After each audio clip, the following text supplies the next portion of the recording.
Lieutenant Belica is a hero on a mission. Some of y'all know what I'm talking about. Don't be out of mana around her. No, no, no, no, no. I'm warning you. She got some shackles that would look mighty nice on you.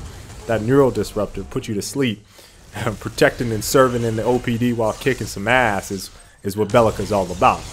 Now, I've shied away from playing Belica, I would say, from the onset of her release. I played her a little bit.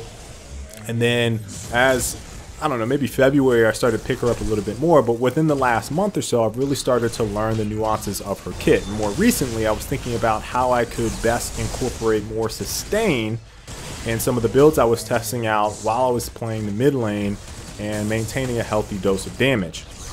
Then it hit me. I'm sitting there looking through and I was like, hey, you know what? I haven't tried Cast Converter in a while. Let me build a Belica deck around Cast Converter. Now, I talked about it in my previous video, but for those that don't know, Cast Converter grants 47.5 health per second over 10 seconds. With the base health regen that she has, you're looking at about 50 health regen per second by the time that you would equip this, which I equip it very early in the game.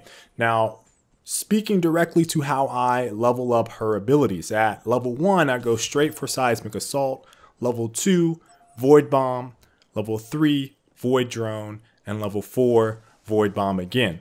So once I'm beyond level 4, I focus on maxing out Void Bomb, obviously Neural Disruptor, which is her ultimate. I'm going to max that out whenever I can. Then I alternate my attention between Void Drone and Seismic Assault, depending on who I'm facing and what type of situations I find myself in. So talking about the itemization, early game items. As soon as I spawn into that map, I'm 0 out of 3. I'm picking up a health potion, a mana potion, and a cast token for a little bit of damage.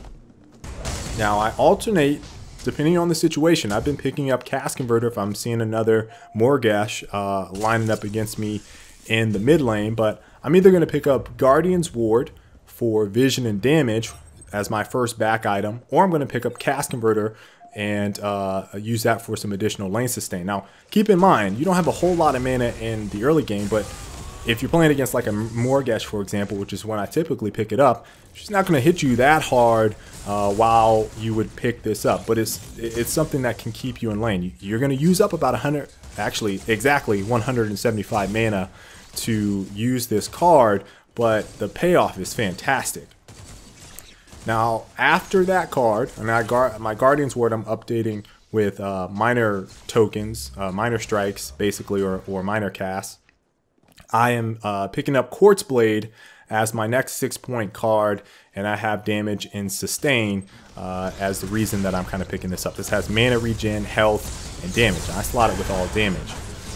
By mid-game, this is anywhere from like 10 or 15 minutes up to about 25 minutes is the mid-game range. I'm picking up a 9-point Staff of the Adamant with damage and mana. And then I have a flex card. This is a 12-point card for both cards, depending on which one I choose. Honor the Pure for sustain, mana, health, and then Power Chord for some utility and damage. Now, Honor the Pure grants a shield to me and nearby allies. Power Chord applies Blight to the enemy team or player, whoever you hit, via basic attacks. So I'm facing off against someone that's ganking me a whole lot, or I see a Countess, or who they sometimes run mid lane, or even Morigesh, who has some health regen on one of her abilities. I can use that and apply Blight to mitigate her health regen. So again, just kind of thinking about how this kit all wraps itself together is how I plan out my builds. By the late game, I'm picking up Staff of the Adamant. This is a 12.1 damage and mana in this, and then Hydroverser is my 9-point damage card at the very last pick.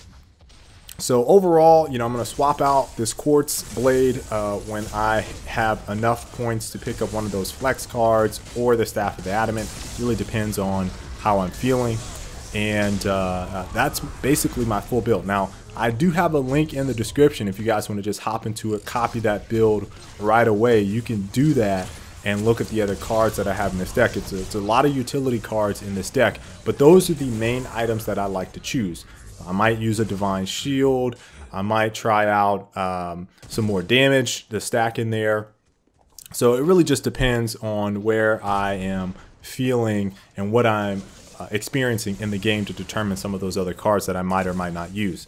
Now, again, the goal of this kit is sustain. That is what I had in mind when I went into deck building and put this together. The two underlying cards that contribute to this deck are Cast Converter and Honor the Pure, that allow for substantial healing and damage mitigation respectively. Okay, so her kit allows you to maintain space via Seismic Assault, and Void Bomb returns some mana on hit, which makes you less reliant on mana potions. So those two things in my mind, again, contribute to this idea of like, I can sustain with some of these abilities, and the cards are complementing that mindset. Now, I like to call Belica the anti-mage. You guys have seen me or heard me say that in the past because of her ability to punish casters that are heavily reliant on mana to use their abilities. Couple that with Void Drone, which also makes opposing players antsy about trying to push you or be too aggressive or not dealing with it because it's sapping mana and dealing damage. It becomes kind of difficult to ignore. So overall, when you think about Belica and you think about the kits that you're building and you think about the matchups that you have, think about what you're trying to accomplish.